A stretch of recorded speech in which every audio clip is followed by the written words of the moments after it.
Hello friends, this is Thruven Kumar. I would like to explain about flotation. First of all, in our real life we can observe some of the objects are float on the surface of the liquid and some of the objects are sinks down and reaches to the bottom surface of the liquid. Generally, the concept of flotation tells about the relations between density of the object and the density of the liquid. Here, if the density of the object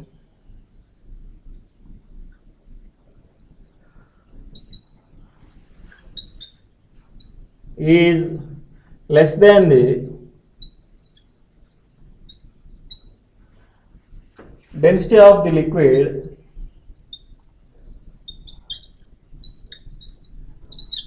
then such objects are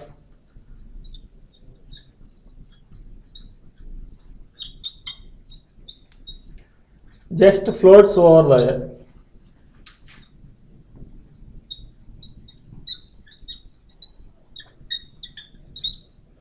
surface of a liquid. Okay, let us consider the density of the object is some rho and the density of the liquid is some sigma. Okay, here the density of the object rho is less than the density of the liquid sigma. For these objects, these are just floats over the surface of the fluid. Here there is a block is just floats on the surface of a liquid means the upthrust force acting is greater than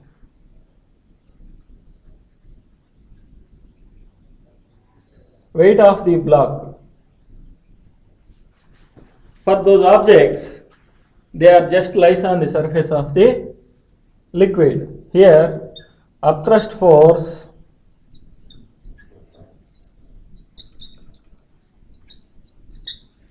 is greater than the weight of the object.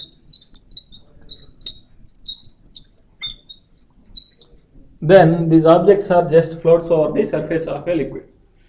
Generally, the ships and boats are made with some wood and plastic materials. Why? Because of those wood and plastic materials having density very less compared to the density of the liquid. Okay. Here, the object is lies just below the top surface of the liquid. This means here the density of the object is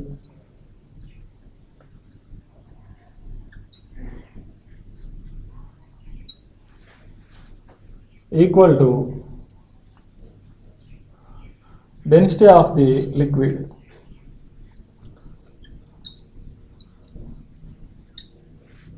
Here the weight of the object is equals to upthrust force acting on the object when it is immersed in the fluid. Here the density of the object is equals to density of the liquid and the weight acting on the object, the weight of the object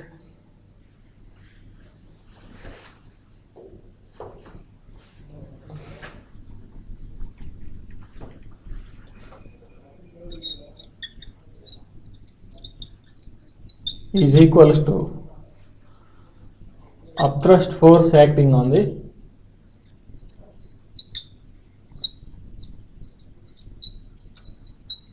object. Okay, when the densities of the both object and fluid are equal, then those objects are either does not sinks to the bottom surface nor does not float on the surface of the fluid. Those objects are just lies below the surface of a top surface of a liquid. Okay. And in this example, the object reaches to the bottom surface of a liquid. Here, the density of the object is greater than density of the liquid contained in a beaker. The density of the object is some rho and the density of the liquid is some sigma. If the density of the object is more than the density of the liquid, such objects are immersed and comes to the bottom surface of a liquid, like the metals iron, aluminium. When the objects are made with the metals like iron, aluminium, copper, steel, those metals are immersed and comes to the bottom surfaces of the liquid. Why? Because of for those metals the density is more than the density of the liquid. Here the upthrust force acting on the object is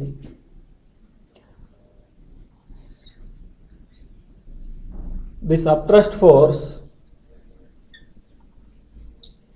is less than the weight of the object. Those objects are sinks to the bottom surface of a liquid. Here, weight of object is greater than upthrust force. For those objects, when those objects are thrown onto the surface of the liquid, they sinks to the bottom surfaces. Okay. Now, streamline flow or laminar flow or steady flow. Streamline flow means the particles of the fluid must be path of their preceding particles, and those particles having same velocity as like their preceding particles crossing at any point. The definition of the streamline flow is all the particles of a medium, all the particles of a fluid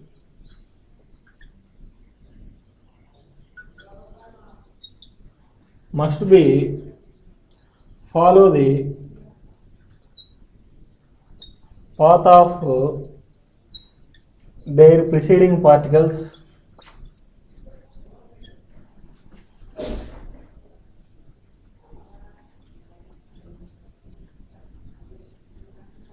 and having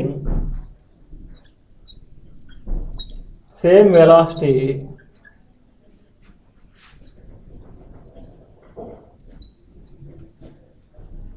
crossing at a point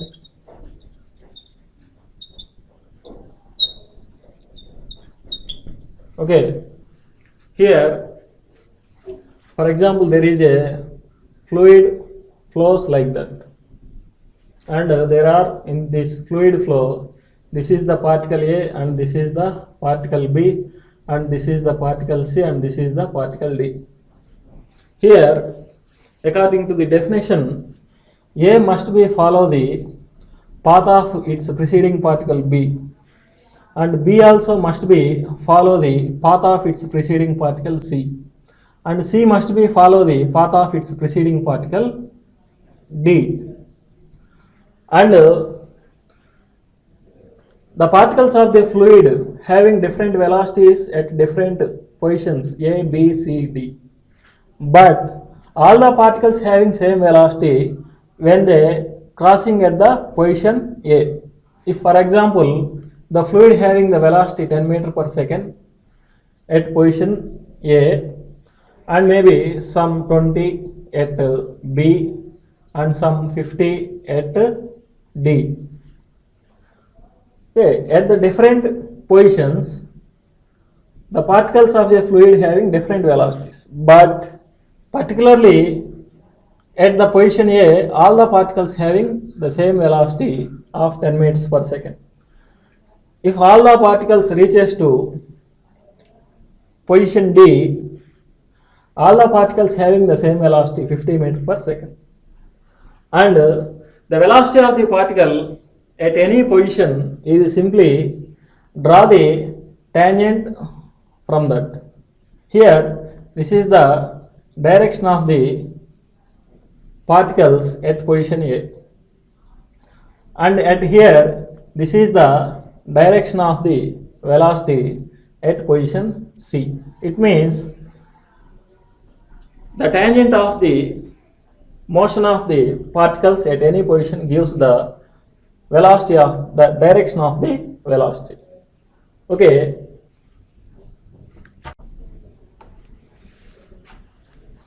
now turbulent flow, or it can be say as like unsteady flow.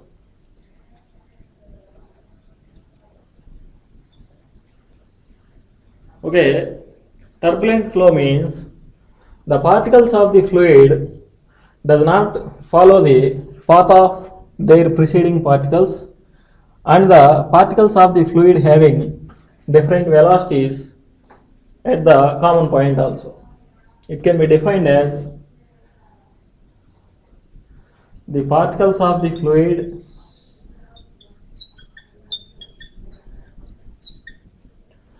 does not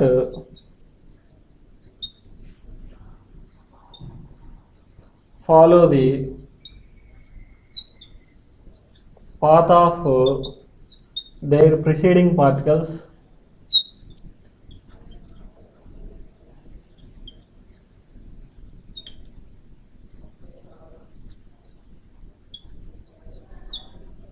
and particles having different velocities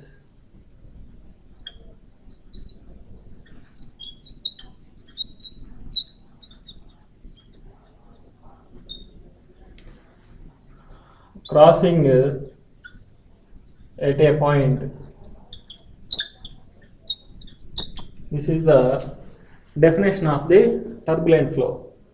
Okay, in this figure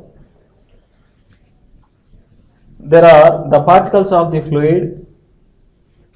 They are visible in blue color dots. Here these particles does not follow the path of their preceding particles and having different velocities crossing at the common point. This is the definition of the turbulent flow. For any flow, if this is a steady flow, we can place an obstacle and the flow is flowing like this, and from this point the flow is like a turbulent flow, and before the obstacle the flow is even streamline. Before the obstacle the flow is streamline. When the flow touches an obstacle in its path, the flow became as turbulent. Okay, in case of turbulent velocity or unsteady flow, the particles of the fluid having different velocities crossing at a common point. Okay, this is about turbulent flow. Now equation of continuity. Equation of continuity states that the rate of flow of mass of an incompressible fluid through any cross section remains constant. The rate of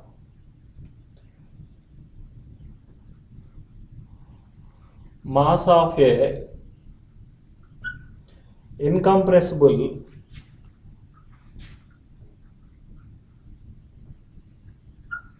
or ideal fluid through any cross section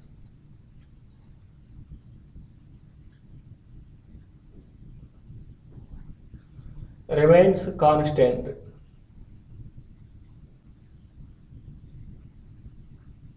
Okay, by observing this diagram, there is a tube, and for a tube, this is the broader neck and this is the narrow neck.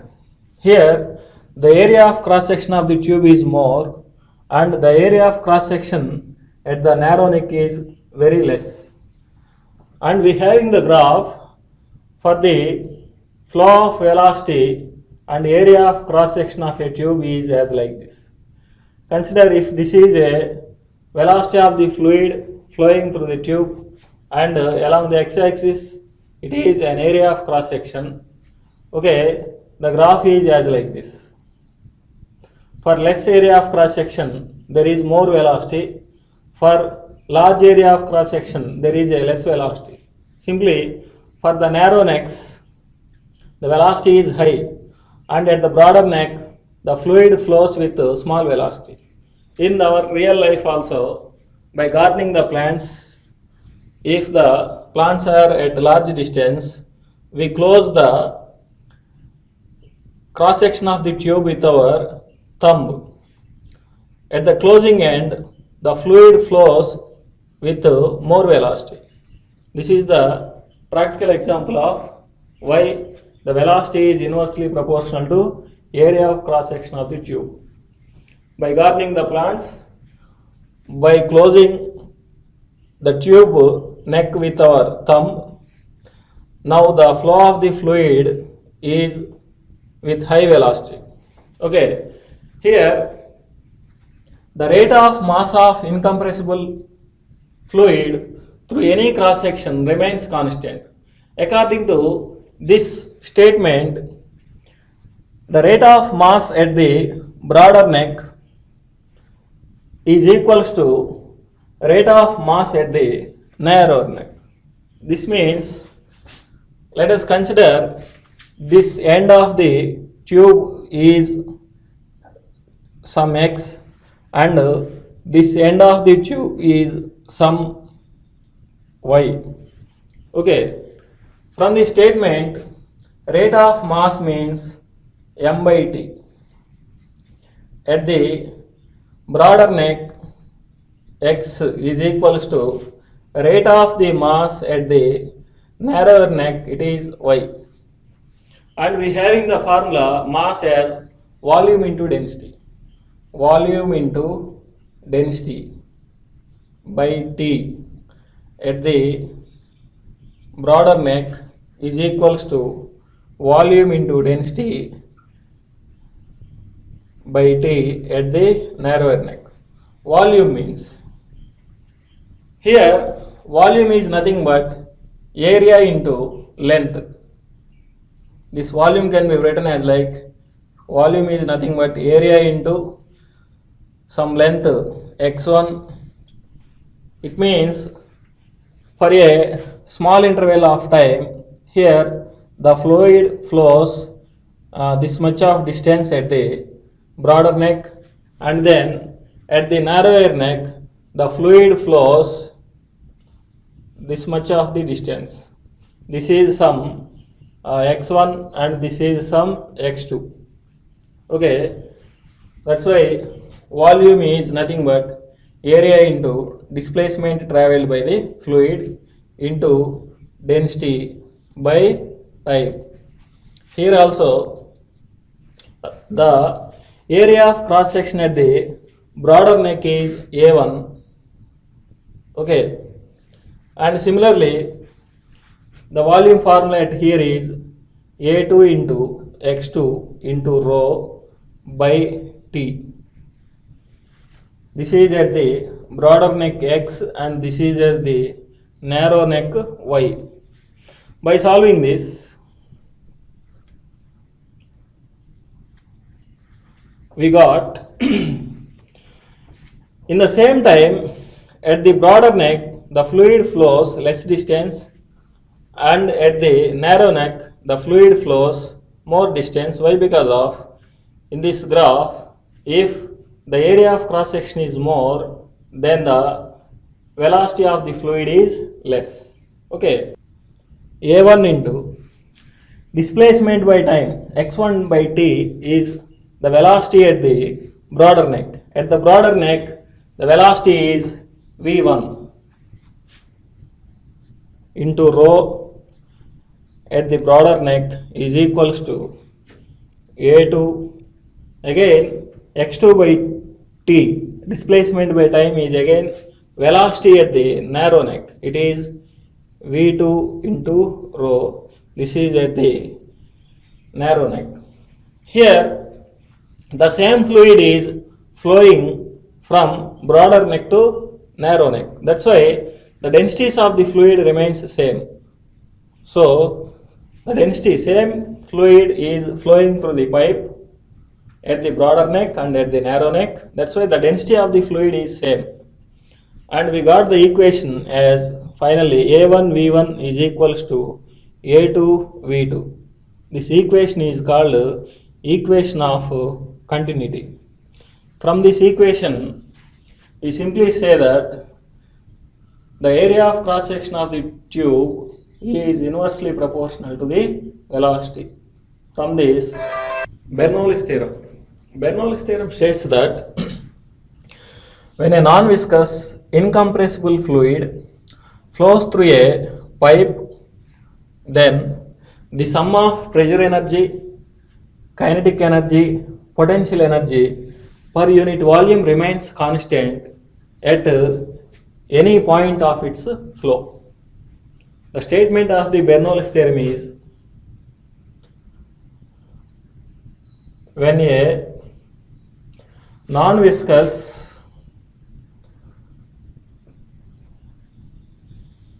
incompressible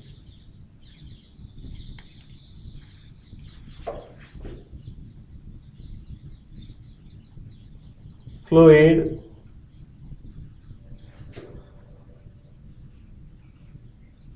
flows through a tube of non-uniform cross section,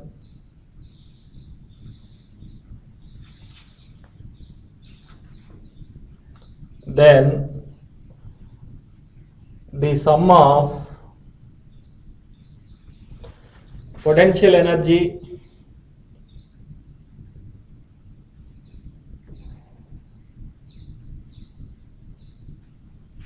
and pressure energy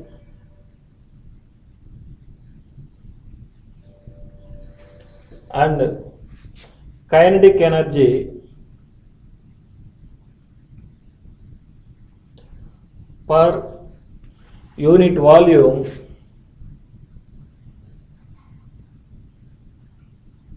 remains constant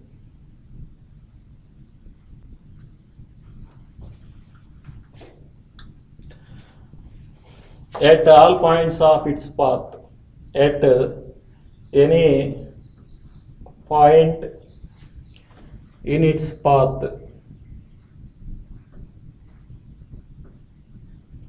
Okay, let us consider there is a tube of non-uniform cross section, means at the bottom end it having broader neck and at this end it having narrow neck.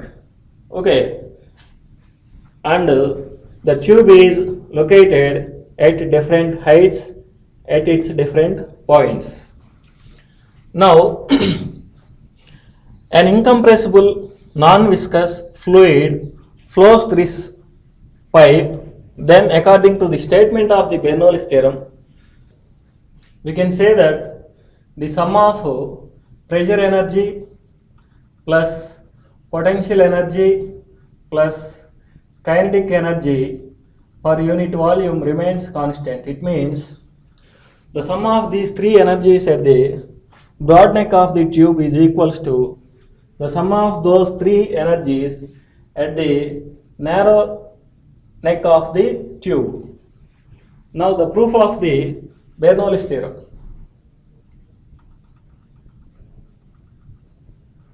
Okay, let us consider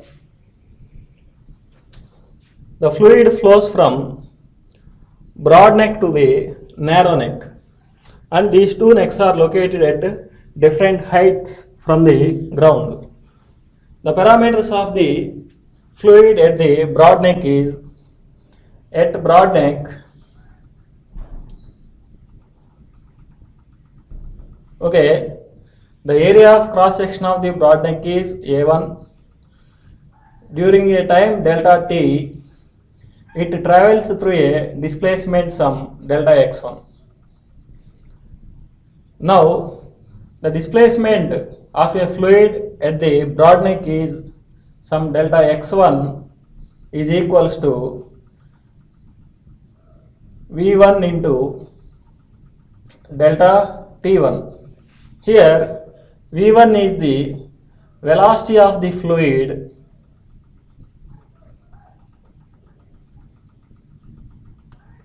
at the broad neck. From this delta x1, it is nothing but displacement traveled by the fluid at the broad neck.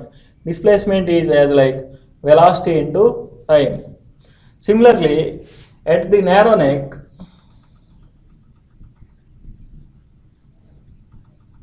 the parameters of the fluid are, at the narrow neck, it having area of cross section A2. During the same time, fluid travels through a displacement some delta x2, and v2 is the velocity of the flow at the narrow neck. Now the displacement traveled by the fluid at the narrow neck is some delta x2 equals to velocity into time. Okay, here the time is same. Here the time is same. During the same interval of time, delta x1 is the displacement traveled by the fluid, and delta x2 is the displacement traveled by the fluid at the narrow neck. During the same time, at the broad neck, fluid covers less displacement because of at here it having broad neck. At the broad neck, the velocity of the fluid is less. But in case of the narrow neck, fluid flows with more velocity at the narrow neck. Due to this, fluid covers some large displacement compared to the broad neck. Okay, definition of the pressure. Pressure is nothing but normal force acting per unit area of cross section. From this, force equals to pressure into area. Okay, at the broad neck, the force acting is equals to F1 equals to P1A1, and at the narrow neck, the force acting F2 equals to P2A2. From this force, we can write the work done formula. Work done at the broad neck is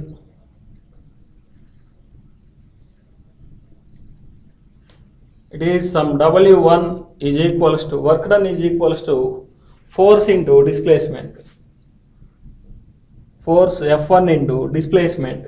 Displacement at the broad neck is delta x1. Okay, on solving this, F1 is nothing but P1A1 into delta x1. Already we having the value of delta x1 as V1 into delta T1. Okay, again on solving this, V1 into delta T1.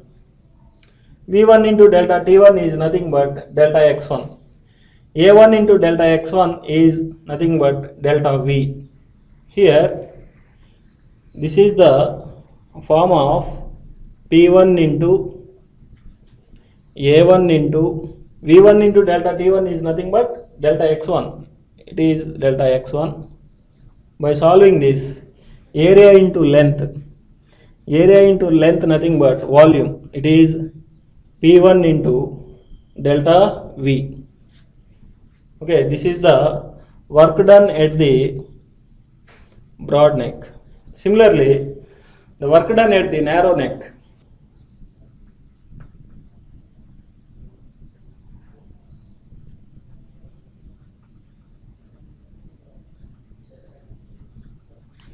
It is some W2, and we having the formula for the work done as force into displacement.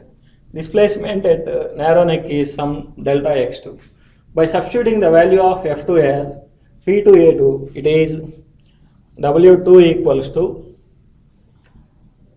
F2 is here minus P2A2 into delta x2. Here the negative sign indicates that at the narrow neck, the fluid flows against the pressure. At the narrow neck, the pressure is more, and this pressure avoids the flow of the fluid. But the fluid flows against the pressure energy. Due to this, here there is a negative sign, and the total work done is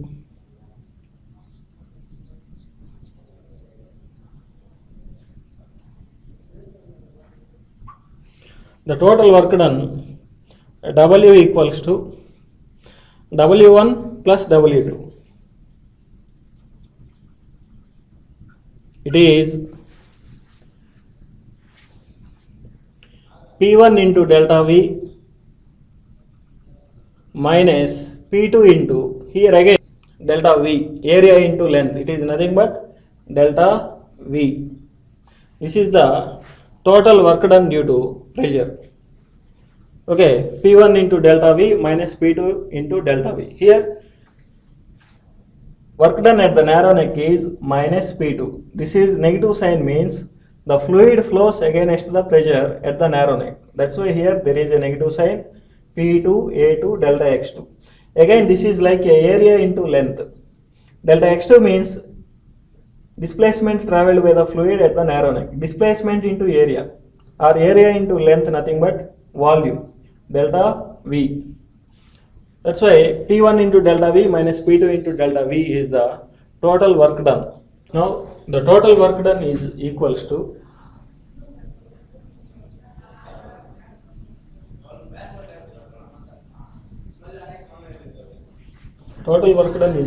by getting common delta V, it can be written as P1 minus P2 into delta V, and this total work done is equals to change in both kinetic energy and potential energy. First of all, the work done is equals to change in kinetic energy.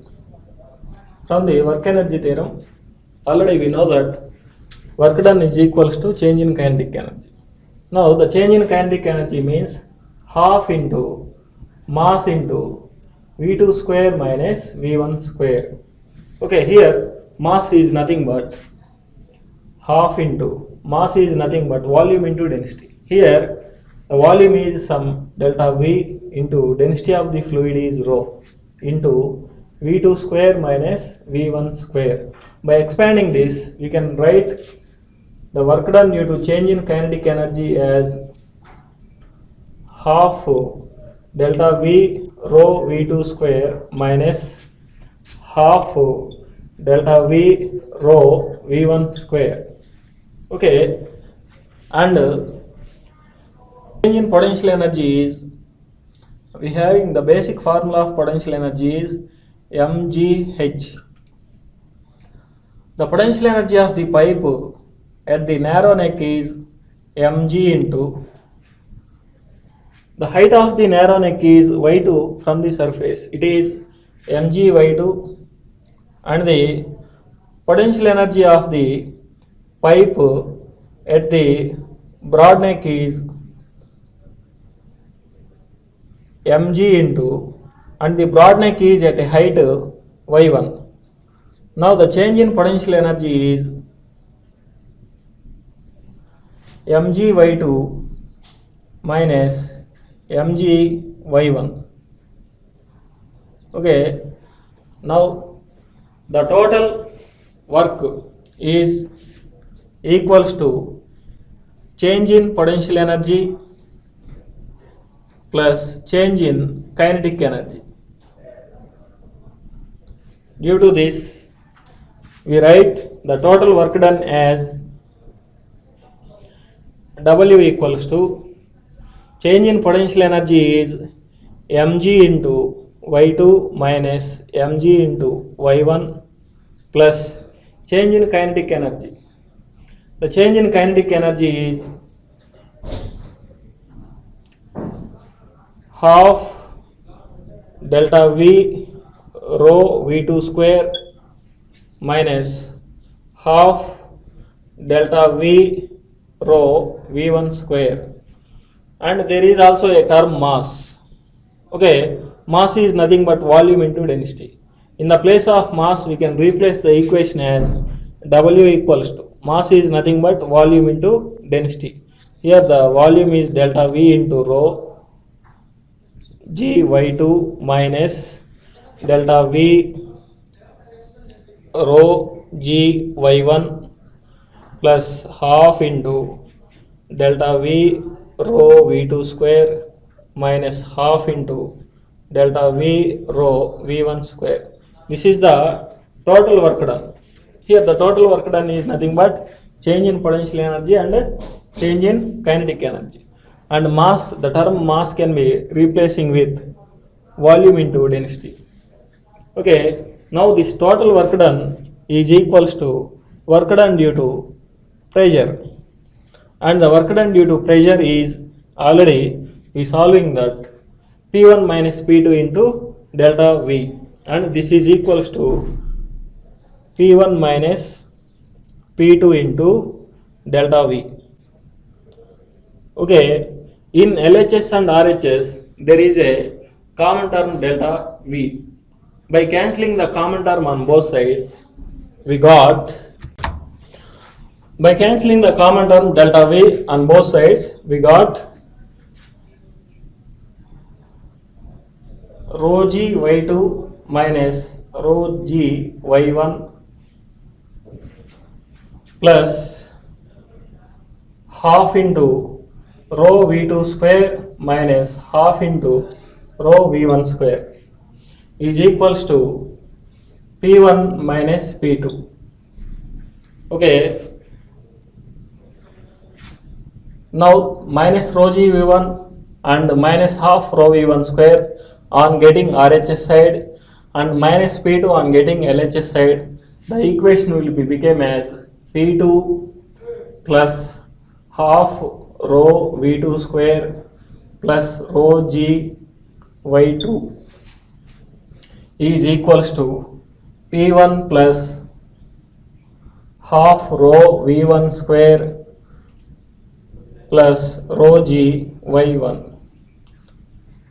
From this equation we can simply write that pressure energy plus kinetic energy plus potential energy per unit volume remains constant. This is the proof of the Bernoulli's theorem. Okay, P is the pressure energy per unit volume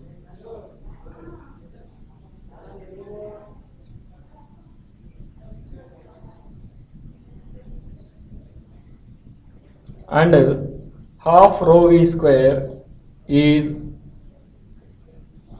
kinetic energy per unit volume and rho G Y is potential energy per unit volume. And on both sides, if we dividing with density of a fluid, it can be written as like P by rho plus half V square plus Gy is equals to K. On dividing the above equation on both sides with density of the fluid, it can be written as P by rho plus half V square plus Gy equals to constant. Here Y is the height of the pipe from the surface.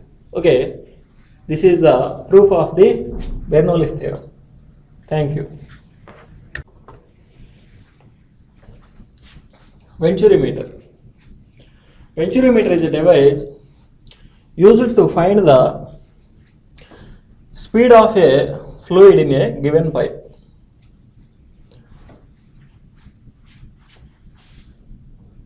It is a device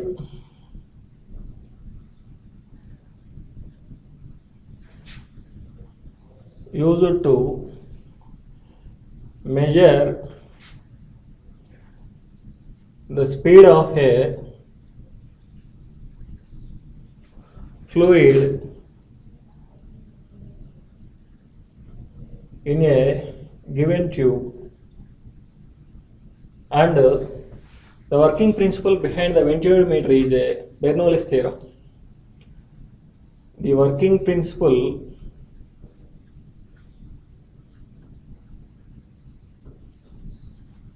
behind the venturimeter is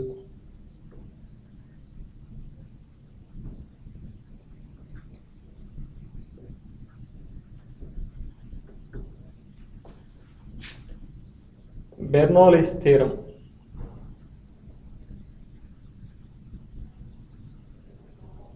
Okay. By observing the construction of a venturimeter, it consists of two broad neck tubes at its both ends, and these broad neck tubes are connected to a narrow neck tube at their middle.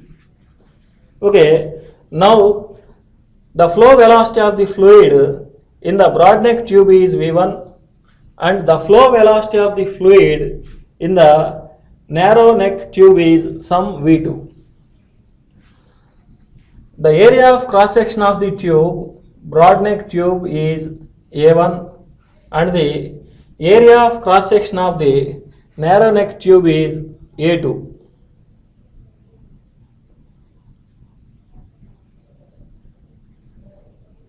Okay,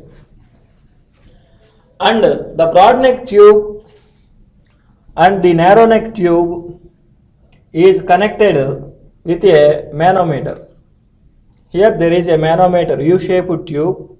This tube of one end is connected to the broad neck tube and another one is connected to a narrow neck tube, and this manometer tube having some amount of mercury. Now if we want to find out the speed of a fluid through any tube, simply we can connect the ends of these broad necks to that tube.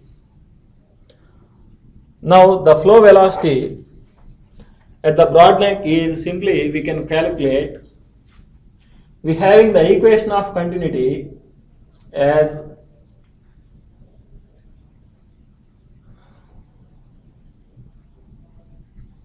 A1 V1 is equals to A2 V2. Here A1 is the area of cross section of the broad neck and A2 is the area of cross section of the narrow neck. A1 is area of cross section at broad neck. Similarly, A2 is area of cross section at narrow neck.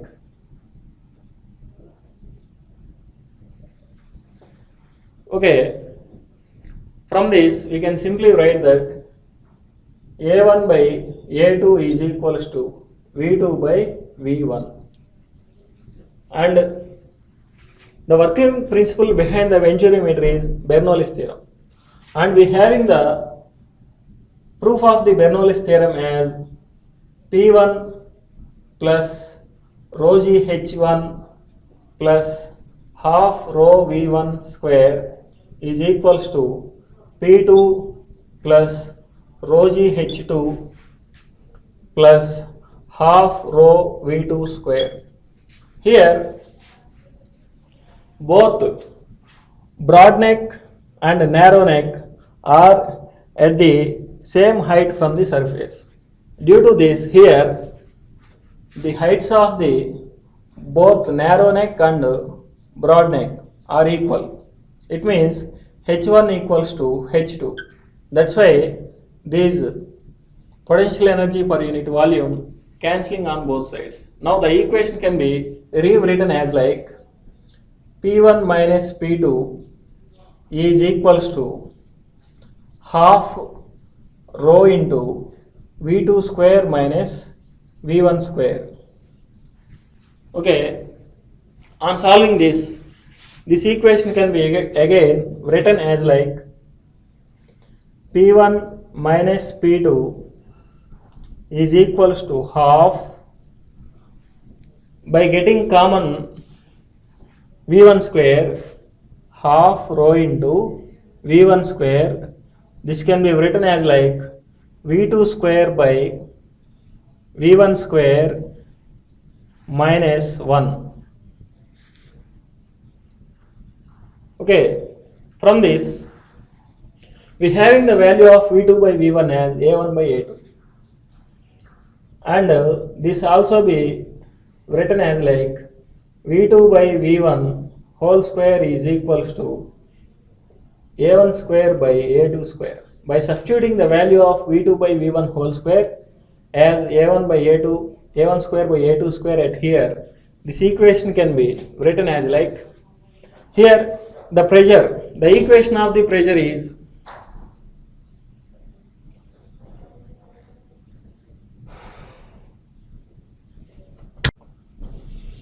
and on the LHS side there is a pressure difference P1 minus P2. Manometer is a device used to measure the gauge pressure. Here P1 minus P2 is the gauge pressure, and we having the formula for the gauge pressure is P1 minus P2 is equals to, here the difference in the heights of the mercury column is H rho. Here rho is the density of the mercury into G. By substituting the value of gauge pressure P1 minus P2 as H rho mg, the equation is H rho mg is equals to half rho into V1 square into, and V2 square by V1 square is also right as like A1 square by A2 square minus 1. By simplifying this, we write that V1 as 2H rho mg by rho into A1 square by A2 square minus 1 under the root. Okay, by solving this, V1 as written as like V1 is equals to, sometimes this H rho mg can be replacing with P1 minus P2 also. In the diagram there is a formula for V1 is under root 2 into P1 minus P2. Here H rho mg is replacing with P1 minus P2.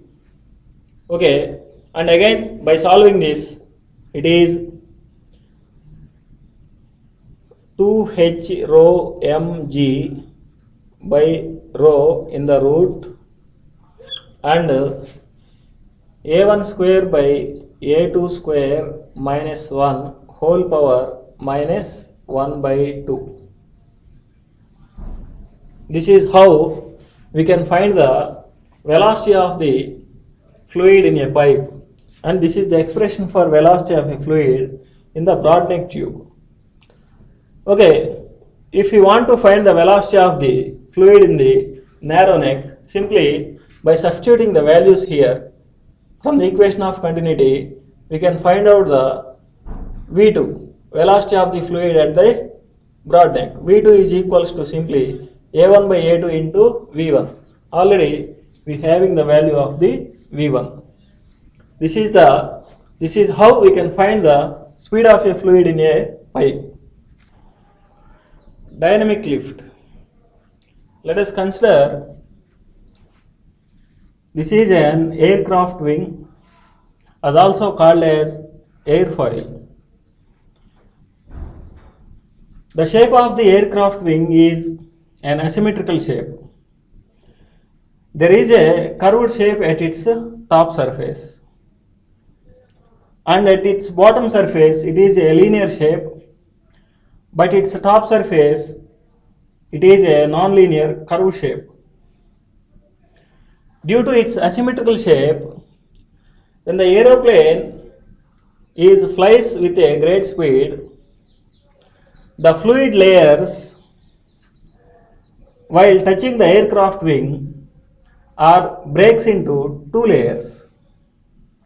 Here, the fluid layers at the top surface of the aircraft wing having great velocity compared to the fluid layers at the bottom surface of the aircraft wing due to its asymmetrical shape. At the top surface, the fluid layers having high velocity.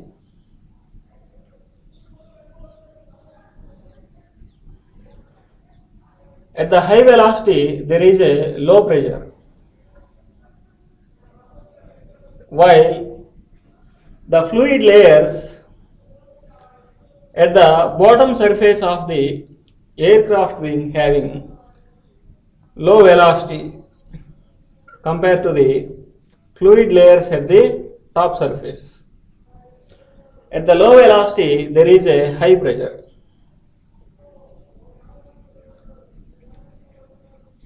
Now, according to Bernoulli's principle, at the top surface of the aircraft wing, there is a low pressure, and at the bottom surface of the aircraft wing, there is a high pressure. There is a pressure difference is acting on the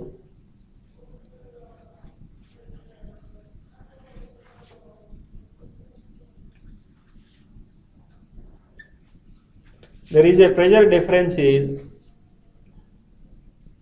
acting at top and bottom surfaces of the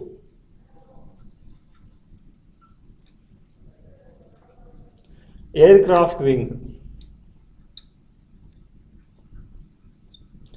Due to these pressure differences, a lifting force is acting on the aircraft wing.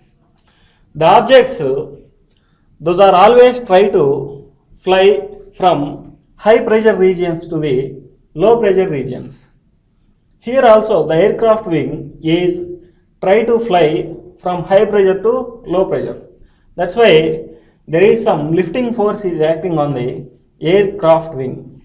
This lifting force is called dynamic lift.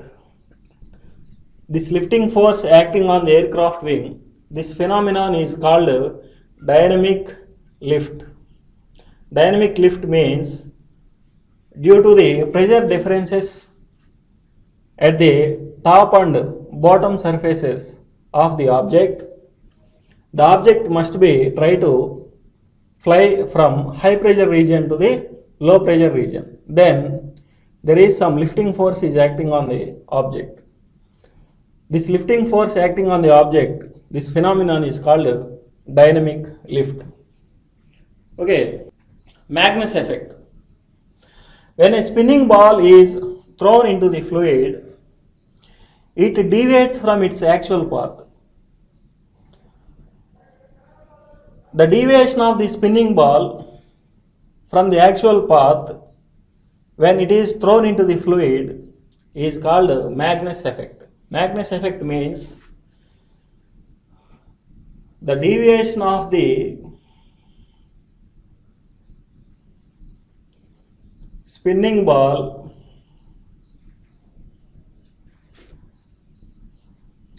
from its actual path when it is thrown into fluid is called Magnus effect.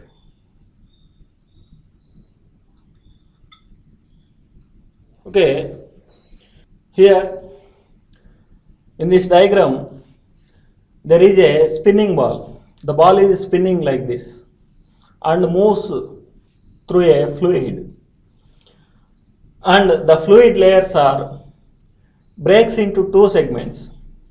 One segment is moving on the top surface of the ball and another segment is moving at the bottom surface of a ball. By observing the diagram, the fluid layers, those are moves on the top surface of a spinning ball having more velocity compared to the fluid layers, those are moving at the bottom surface of a spinning ball. That's why at the top surface there is a high velocity, the air layers having high velocity, and at the high velocity there is a low pressure.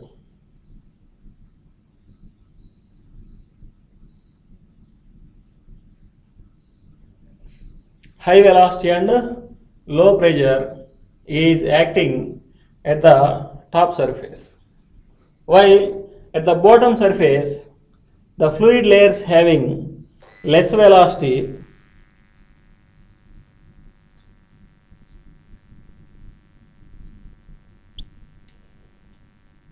for the less velocity there is a high pressure is acting at the bottom surface. Now, according to the Bernoulli's principle, the objects are tries to move from high pressure region to low pressure region.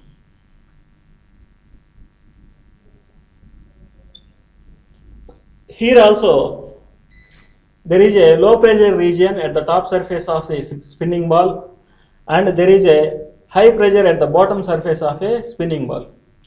Due to these pressure differences, the ball is ready to fly some extent height. Due to this extent, dynamic lift force acting on the spinning ball, it deviates from its actual path. This phenomenon is called Magnus effect.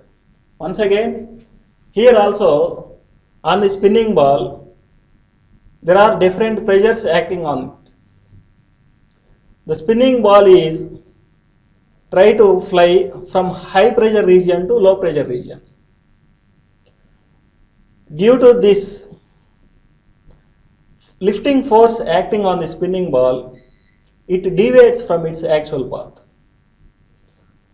If the dynamic lift is acting on the spinning ball while it is moves through fluid, it is called Magnus effect.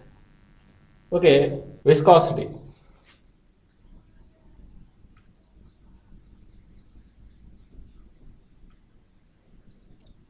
First of all, what is the viscosity? It is a property of the fluid which opposes the relative motion between the adjacent layers of the fluid. Consider, if we observe the flow of water in a river, the topmost layer of the river water surface is moving very fast compared to the ground surface water.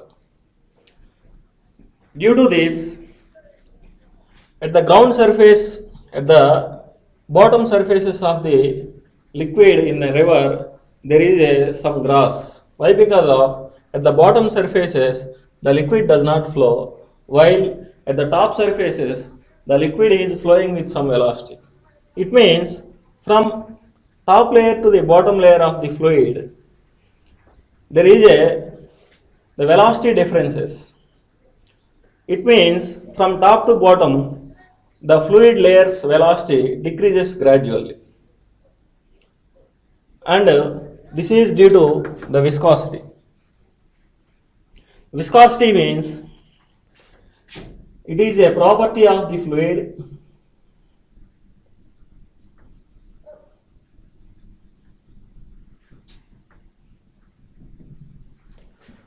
which opposes the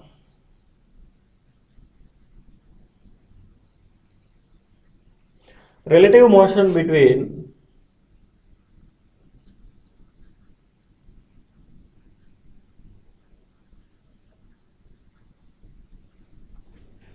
adjacent layers of a fluid.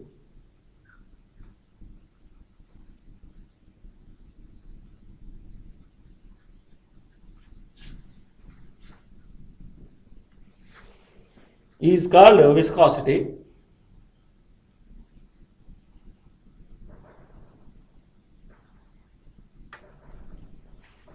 And the opposing force between the adjacent layers of a fluid is called viscous force.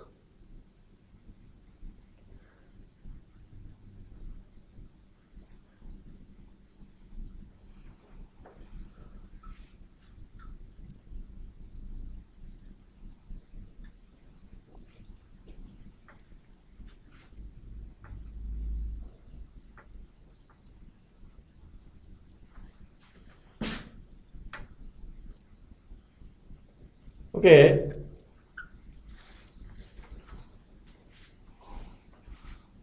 In the real time observation, the flow of water is too speed compared to the flow of some oils or flow of honey. In real time observation, the flow of water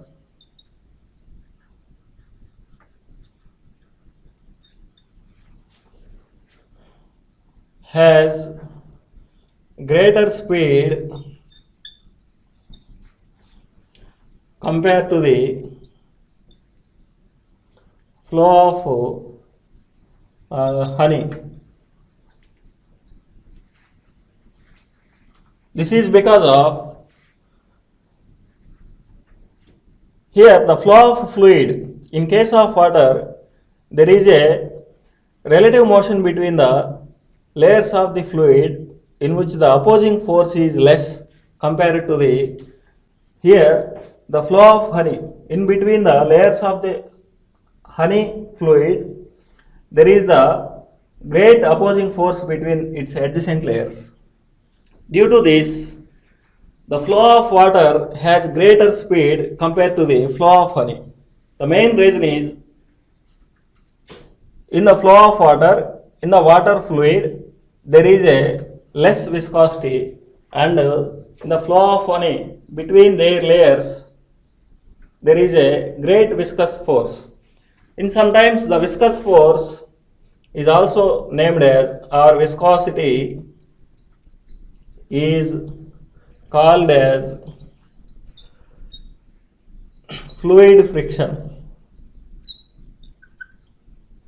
Why? Because of there is also between the adjacent layers of a fluid the opposing force is there. That's why it is also named as fluid friction.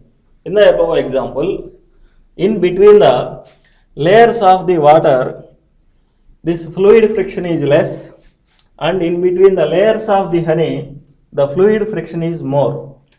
Due to this viscosity or the fluid friction, water has greater speed compared to the honey, and the flow of liquids is less velocity compared to the gases.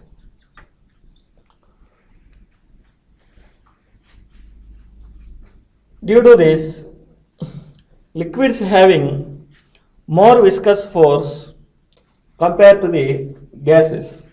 It means in between the liquid layers, the fluid friction or the property of the fluid, which is viscosity, is more compared to the layers of the gases. Due to this, the flow of liquids is containing the less velocity compared to the gases. It means liquids having more viscosity, liquids having more viscosity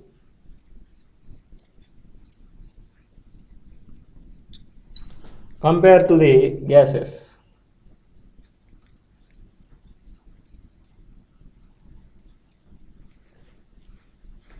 Okay, coefficient of viscosity.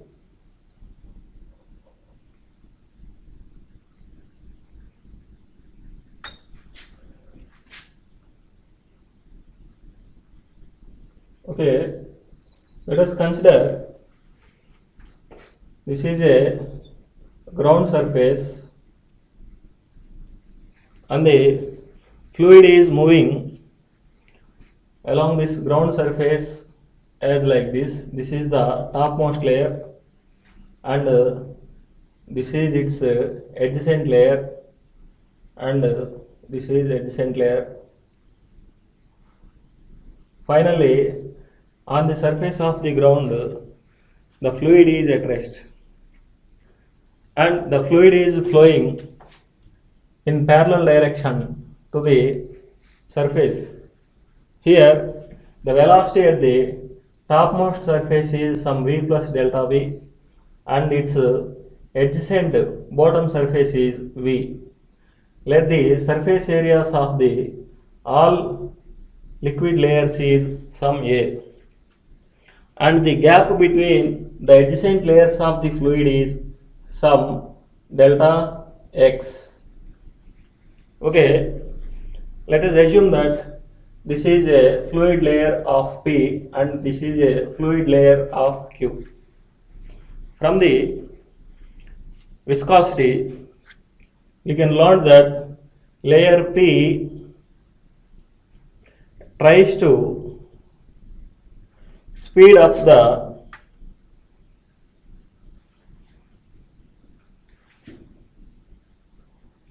velocity of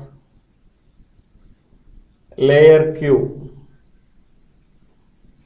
At the same time, layer Q tries to slows down the velocity of layer P. Due to this is a same fluid flowing parallel to the surface and between the similar fluid layers there must be a cohesive force acting in between them. But here in between the adjacent layers, due to these opposing forces, the relative velocity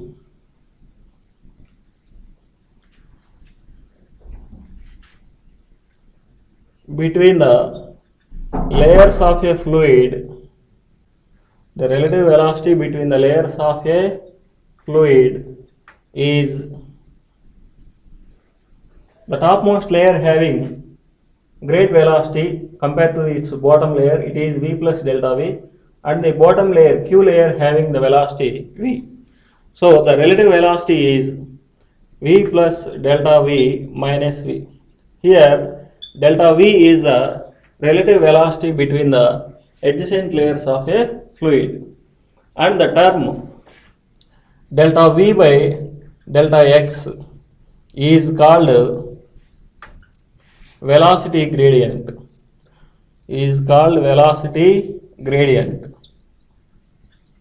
Velocity gradient means the ratio of relative velocity between the adjacent layers of the fluid to the distance between those two layers. Here delta v by delta x, delta v is the relative velocity between these adjacent layers P and Q and delta x is the gap between those two layers.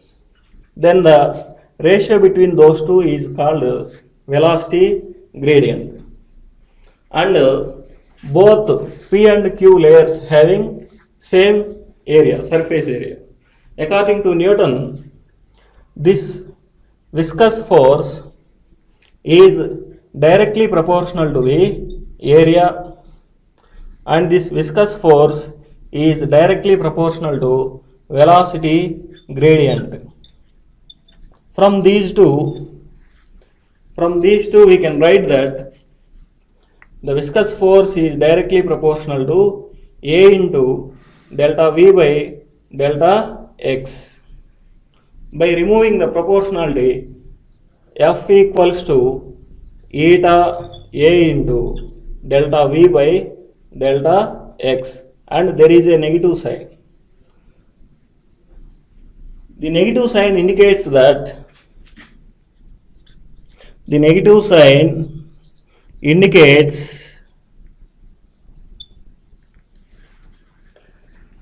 the viscous force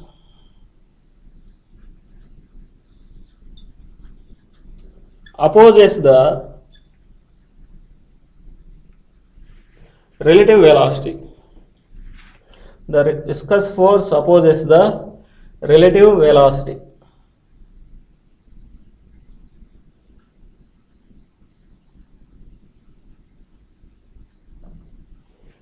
Okay, from this equation we can write that coefficient of viscosity as eta equals to F by A by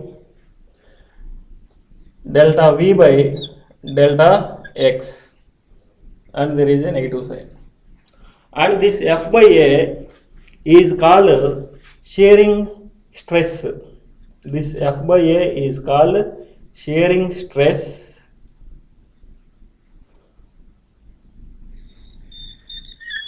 and this delta V by delta x is called strain rate.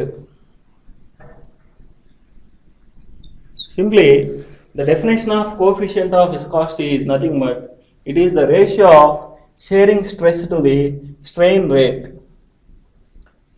Okay, this is about coefficient of viscosity, and it having the units SI units, Pascal second, and it having the CGS units, poise. The dimensional formula